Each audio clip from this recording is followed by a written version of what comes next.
Hey, what's up? I'm Roxanne AVALON, and on today's edition of Shifting Gears, we're going to be talking about how to lengthen the life of your car, which you probably love so much considering you subscribe to this channel, you're into cars, and hopefully you're into your own. So we're just going to tell you some stuff that you should already know. And if you don't, then get a pen and paper and be ready to learn.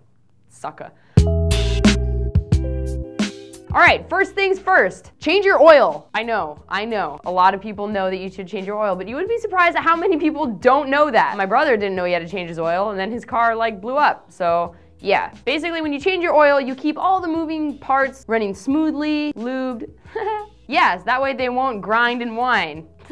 Also, in addition to changing your oil, you need to rotate your tires. That way, you know, all the weight is like evenly distributed. You're not gonna like veer off the road while you fall asleep at the wheel. Your car will keep going straight, and that's really important. All right, number 2, find a good mechanic. Now, I can't stress this enough because most mechanics are gonna rip you off. Let me tell you a little story. One time I went into a mechanic shop, and by that I just mean a car shop. By that I just mean a garage, to get my oil changed. And there was this guy, Ed, and he had his dog with him. And I was like, oh, look, this guy has a dog. I'm sure I can trust him. No. Mistake number 1, don't trust anyone with a dog, because he was like, oh, you need to fix your belts and your air filter and blah, blah, blah. And I was like, Ed, I don't believe you. And then he was like, well, you should believe me, and it's gonna cost you like $750. And then I took it to another place and they're like, oh, everything's fine, we'll just change your oil.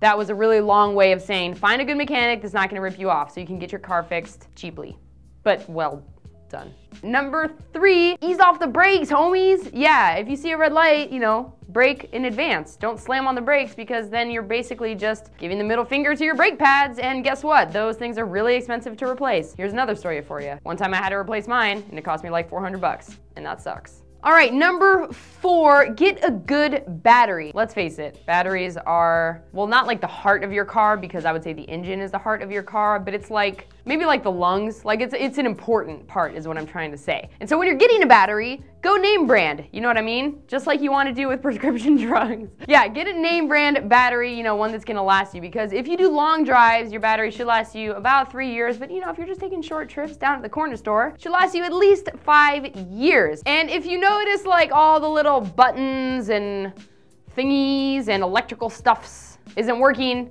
change your battery, because it's gonna go out and then you'll be stuck on the side of the road when it's raining, and you'll have to call AAA and you'll have to wait like 45 minutes, and that sucks. So yeah, keep your eyes on the prize, and by prize I mean battery. Okay, next up, listen to your car. Same as you listen to your body.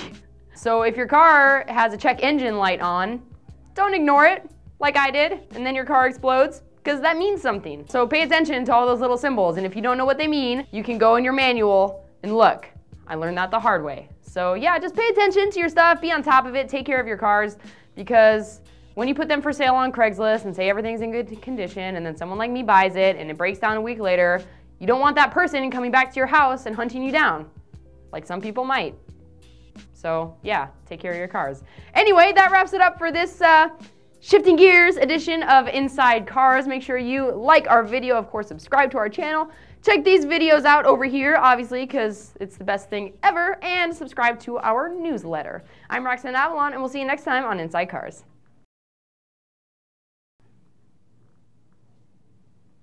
So. Okay.